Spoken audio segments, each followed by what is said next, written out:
Good morning friends. आज हम Reetha Sahib party block में पहुंचे हैं। रीठा साहिब गुरुद्वारा उत्तराखंड राज्य के चंपावत जिले के द्यूरी नामक एक छोटे से गांव में स्थित है। रीठा साहिब गुरुद्वारा एक महत्वपूर्ण सिखों का तीर्थ स्थल है। यह पवित्र गुरुद्वारा चंपावत से लगभग 70 किलोमीटर की दूरी पर स्थित है। रीठा साहब को मीठा रीठा साहब भी कहा जाता है। अभी हम पहुंचे हैं दूसरी मंजिल पे। ये जो हरी कालीन बिछी हुई है, इसके ठीक सामने जो दरवाज़ा है, यहाँ ये मुख्य गुरुद्वारा है। नीचे की मंजिल में दिखा रहा हूँ आपको। ये फ्रंट एरिया है जहाँ पर मेरा कैमरा अभी है। वो एंट्री गेट है, सामने जो गोल ये दिख रहा है एंट्री गेट है। और इसके ठीक बगल में घेरनाथ का मंदिर है पीले रंग का। संत घेरनाथ गुरु गोरखनाथ के प्रसिद्ध शिष्य थे। इस समय हम मुख्य गुरुद्वारा के मुख्य द्वार के ठीक सामने है। ये सामने जो गेट दिख रहा है ये मुख्य दरवाज़ा है मुख्य गुरुद्वारा का। और ये लेफ्ट साइड में पूर्व दिशा में, अब मैं ये पूर्व दिशा है, यहाँ पर एक धर्मशाला बनी हुई है। जो श्रद्धालु यहाँ रीठा साहब के दर्शन करने आते हैं इन धर्मशाला में ठहरते हैं। बहुत लंबा चौड़ा ये कॉरिडोर है। मैं यहाँ से दक्षिण दिशा की ओर जा रहा हूँ। देखो कितनी चौड़ाई है मुख्य गुरुद्वारा के चारों ओर। दक्षिण दिशा में यहाँ पर ये सुंदर से घर बने हुए हैं। द्यूरी गांव के सामने कुलियाल गांव है बगल में। ये बहुत ही सुंदर प्राकृतिक दृश्य पहाड़ों का, और सामने सुंदर सुंदर से खेत, बिल्कुल मैदानी खेतों की तरह। एकदम सपाट खेत है। यहाँ पर धान की फसल, गेहूं की फसल बहुत बढ़िया होती है। इस समय गेहूं की फसल लगी हुई है, अप्रैल का महीना है। चंपावत जिले में द्यूरी गांव के पास लोधिया और रतिया नदी के संगम पर स्थित इस गुरुद्वारे का निर्माण गुरु साहिबान ने 1960 में करवाया था। यह स्थान एक विशेष प्रकार के मीठा रीठा फल जिससे कि साबुन बनता है, कि पेड़ों के लिए भी प्रसिद्ध है। इस गुरुद्वारे के पास घेरनाथ का प्रसिद्ध मंदिर है। ऐसा कहा जाता है कि रीठा साहब की तीर्थ यात्रा के बाद भक्त घेरनाथ के दर्शन करके इस धार्मिक यात्रा को सफल बनाते हैं। सामने सुंदर सुंदर पहाड़ दिखाई दे रहे हैं। सामने मेरे ये जमाई हैं, सामने समधी जी हैं, और ये कुलियाल गांव, द्यूरी गांव का बढ़िया सा सुंदर चित्रण है।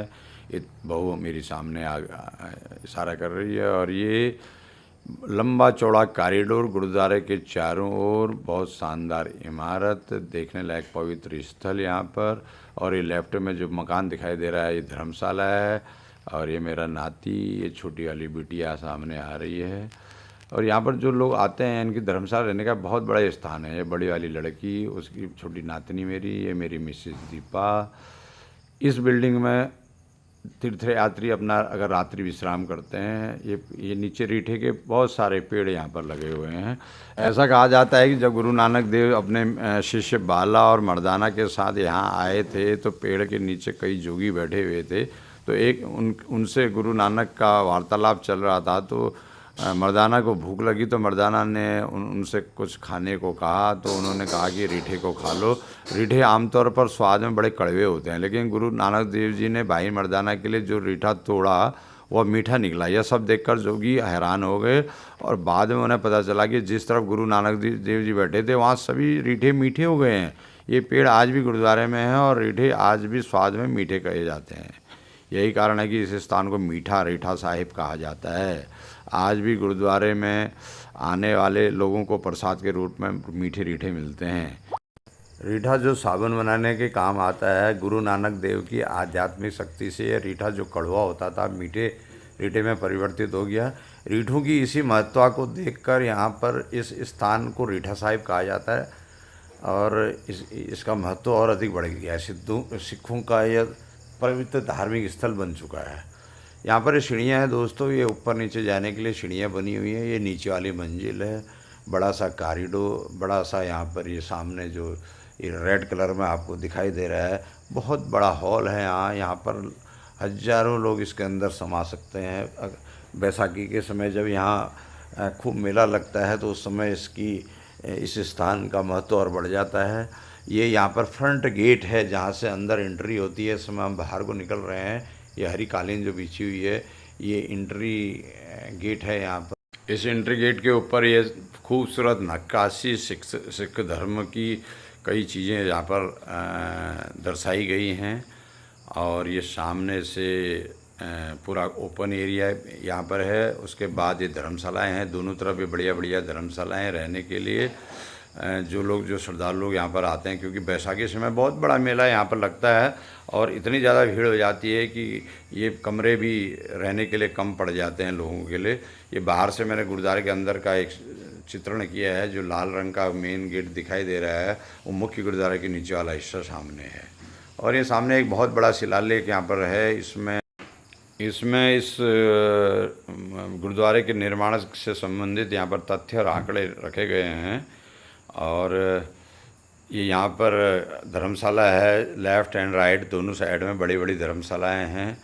जो भी श्रद्धालु रीठा साहिब देखने के लिए यहाँ चंपावत पहुँचते हैं, उनके ठहरने के लिए यहाँ बहुत अच्छी व्यवस्थाएँ हैं। बैसाखी के दिन यहाँ बहुत बड़ा मेला लगता है, तब यहाँ पर लगता है कि कमरे भी कम पड़ जाते हैं उस समय। ये सारे कमरे रेजिडेंस यहाँ पर बने हुए हैं, टॉयलेट, बाथरूम।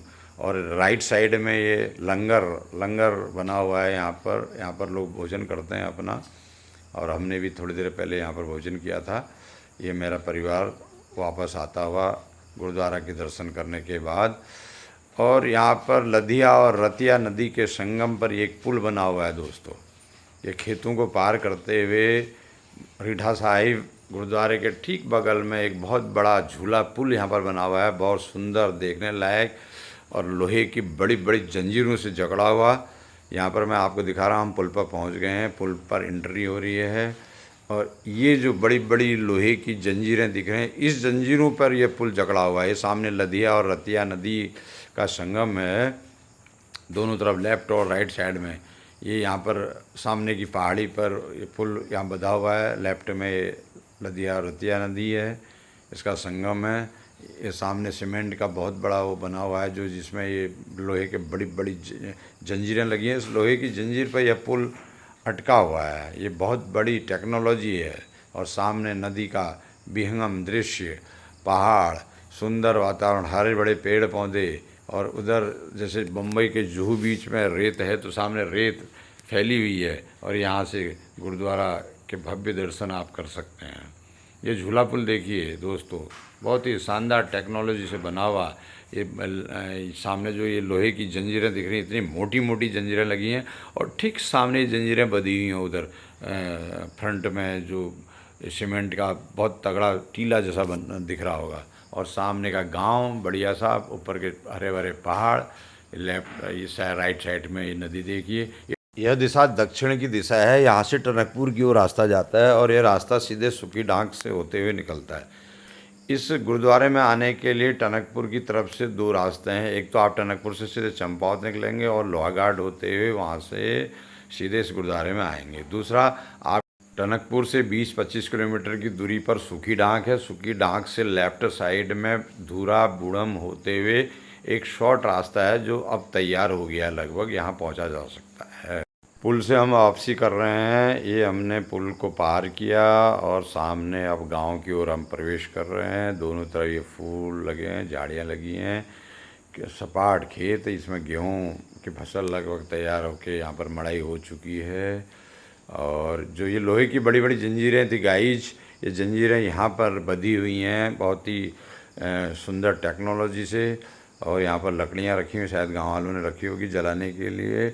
अब यहाँ पर ये खेत में बिल्कुल मैदानी भागों की तरह खेत, बढ़िया गेहूँ यहाँ पर कट के तैयार हो चुकी हैं। और गेहूँ की यहाँ पर मड़ाई करने के लिए यहाँ पर आप देख रहे होंगे खेतों के बीच में एक सपाट मैदान जैसा दिख रहा होगा। ये सामने मैदान है, गेहूँ गोबर की लिपाई करके यहाँ पर सुंदर बनाया गया है। गेहूँ की मड़ाई यहीं पर की जाती है इनके द्वारा बीच खेतों में, क्योंकि घर में आंगन तो होते नहीं है। तो वापसी में हम रीठा साहिब फिर वापस रीठा साहिब का सुंदर दर्शन। आपको ये मित्रों ये ब्लॉग कैसा लगा कमेंट ज़रूर कीजिएगा, लाइक एंड सब्सक्राइब भी कीजिएगा। धन्यवाद।